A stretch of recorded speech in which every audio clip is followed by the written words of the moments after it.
నమస్తే, నా పేరు సుమలత. మీరు చూస్తున్నది మీ ఈటీవీ ఫర్ యూ కార్యక్రమాలు. 2024 ఎన్నికల ప్రత్యేక సమాచారానికి స్వాగతం. రసవత్తంగా మారిన 2024 పార్లమెంటు ఎన్నికలకు సంబంధించిన ప్రత్యేక వార్తా సమాచారంతో పాటుగా ఈ పార్లమెంటు ఎన్నికల్లో 2 తెలుగు రాష్ట్రాల్లోని ఇప్పటి వరకు ఉన్న లేటెస్ట్ అప్డేట్స్ ఇప్పుడు చూద్దాం.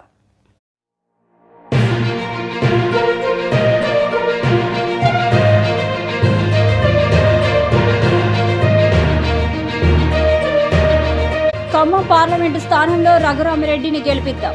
మోడీ సర్కారు రైతు వ్యతిరేక విధానాలను ఎండగడుతున్నాం.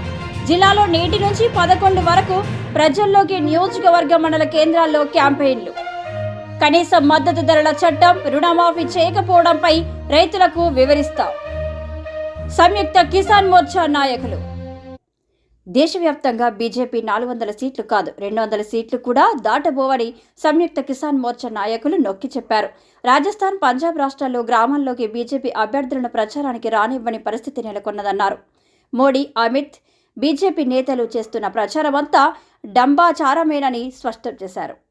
ఢిల్లీ చారిత్రాత్మక పోరాటం సందర్భంగా రైతాంగానికి రాతపూర్వకంగా మోడీ సర్కారు ఇచ్చిన హామీలను అమలు చేయలేదని విమర్శించారు. ఎంఎస్ స్వామినాథ్ చేసిన సిఫారసులను బుట్ట దాఖలు చేసిందన్నారు. ఈ నేపథ్యంలో బీజేపీని ఒంటరి చేద్దాం, వ్యతిరేకిద్దాం, శిక్షిద్దాం అనే ప్రతిజ్ఞ చేశారు.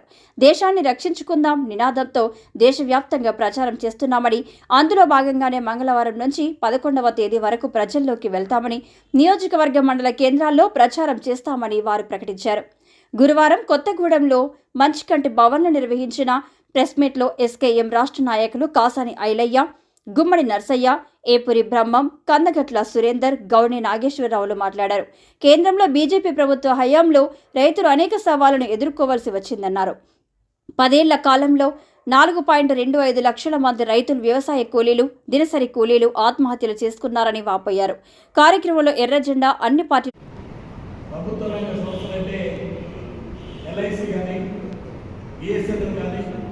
రైల్వేస్, విమానయానం, పోర్టులు వీటన్నింటినీ కూడా అదాని, అంబానీకి కట్టబెట్టేటువంటి పరిస్థితిలో ఉన్నటువంటి మోడీ 2020 నవంబర్ నుంచి దేశవ్యాప్త పోరాటం సాగింది. 11 నెలల పాటు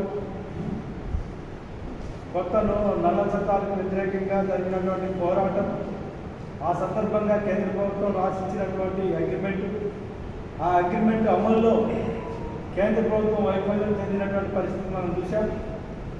ఈ క్రమంలోనే ఎన్నికలు వచ్చినాయి. ఈ ఎన్నికల్లో పరిస్థితి ప్రమాదం ఉన్నది. ఈ ప్రమాదంలో ప్రధానంగా కమ్యూనిస్ట్ కూడా కొత్త పరిస్థితున్నది. ఆ తర్వాత ఎవడు ఎదురు చూసేవాడు ముఖ్యమంత్రి జరుగుతుంది, పేలిమగుడు చేసి తప్పు చేస్తే శిక్ష పడిన తర్వాత జరగబడాలి. అనేక విప్లవకర కార్యక్రమాలు చేస్తున్నటువంటి నాయకులు విచారణ లేకుండా సంవత్సరాలు పొందుతున్నారు. మరి వాళ్ళు పూర్తిగా అధికారం 400 సీట్లు కేవలం లేదు. ఈ రాజ్యాంగ అంబేద్కర్ రచన 75 సంవత్సరాలుగా బ్రహ్మాండంగా సాగుతున్న ప్రజాస్వామ్యం ఈ ప్రమాదం అంతగలిసి ఆ చట్టాన్ని రద్దు చేసి ఇవాళ ఏకపక్ష పాలన అధ్యక్ష తరహా పాలన తీసుకొచ్చి వచ్చేటువంటి ప్రమాదం దేశానికి దేశ స్వాతంత్రం ఉండదు. అందువల్ల పరిగణలో తీసుకుంటే ఈ 16-17 జరిగిన ఎన్నికల్లో గెలిచిన మోడీ ఎంత దుర్మార్గంగా వ్యవహరిస్తున్నాడో ప్రపంచంలో, దేశంలో జరిగే పరిణామాలన్నింటినీ కూడా మీరందరూ మాకు చూపిస్తున్నారు. ఎందుకంటే మీరు ప్రజలకి 3 నేతలు లాంటి వారు. మీ ద్వారానే మాకు ఈ విషయాన్ని తెలుస్తున్నటువంటి.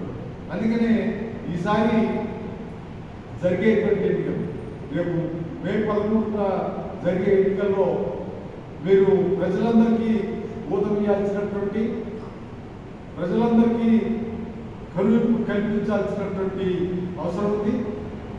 ఈ మోడీని ఓడించినందుకు ఈరోజు ఇక్కడ ప్రెస్ మీట్ ఏర్పాటు చేయడం జరిగింది. విషయం ఏంటంటే ఈరోజు నరేంద్ర మోడీ ప్రభుత్వం గుజరాత్ నుంచి మొదలు పెడితే తెలంగాణ వరకు అనేక కొత్త చట్టాలను మొత్తం దేశవ్యాప్తంగా తీసుకొస్తా ఉంది. ఇందాక మిత్రులు చెప్పినట్టు కార్మికుల విషయంలో 44 లేబర్ కోడ్లను రద్దు చేసి 4 చట్టాలను తీసుకొచ్చింది. అలాగే ఆదివాసులను బయటికి వెళ్ళడం కోసం నూతన అఖిల సంరక్షణ నియమాల పేరుతో చట్టాలు తీసుకొస్తా ఉంది. అలాగే గిట్టుబాటు ధరలు తీసుకురావడం కోసం నల్ల చట్టాలు తీసుకొస్తా ఉంది. గిట్టుబాటు ధర ఇవ్వమని అడిగినందుకు అనేక మంది రైతుల్ని కాల్చవుతున్నటువంటి పరిస్థితి కూడా ఈ దేశంలో నెలకొని ఉంది. ఆనాటి బ్రిటిష్ ప్రభుత్వాన్ని చేసినటువంటి పరిస్థితులు చూసాం. అందుకనే విప్లవకారులు, ప్రజాస్వామికవాదులు, లౌకికవాదులు ఎవరైతే ఉన్నారో వారి మీద గొంతు నొక్కుతున్నటువంటిది, ప్రజాస్వామ్యంలో నిర్బంధం ఉన్నటువంటిది. ఇవాళ మతం పేరుతో ఇవాళ ఏదైతే సృష్టిస్తున్న మరణ హోమం ఏదైతే ఉందో, బీజేపీ మరణ హోమం ఇవాళ మత కలహారంలో దేశం మొత్తం కూడా ఆర్థిక సంక్షోభం పట్టకపోతున్నటువంటిది. అందుకనే ఇవాళ మనం రక్షించుకోవాల్సిన అవసరం ఉంది. ఈ ఎన్నికలలో ఏదైతే ఉందో ఎన్డీఏ దాని మిత్రపక్షాలని బహుళంగా ఓడించాలని ఈ సందర్భంగా ఎస్ఎం విప్లవ భాగంగా అఖిల భారత రైతు కూలీ సంఘం కూడా దాంట్లో పాల్గొని ఇవాళ మోడీ ప్రభుత్వాన్ని ఎడగొట్టే దాంట్లో దాన్ని తీసుకొస్తున్నటువంటి ఆర్థిక సంస్కరణ విధానాలని ప్రజలకి ప్రజలు ఎడగ కొట్టాలని సందర్భంగా మనం ఏకమైన తరపున మేము ఈ సందర్భంగా డిమాండ్ చేస్తున్నాం. 2 తెలుగు రాష్ట్రాల్లో జరుగుతున్న పార్లమెంట్ ఎలక్షన్స్ లేటెస్ట్ అప్డేట్స్ కోసం మీ ఈటీవీ ఫర్ యూ ఛానల్ చూస్తూనే ఉండండి.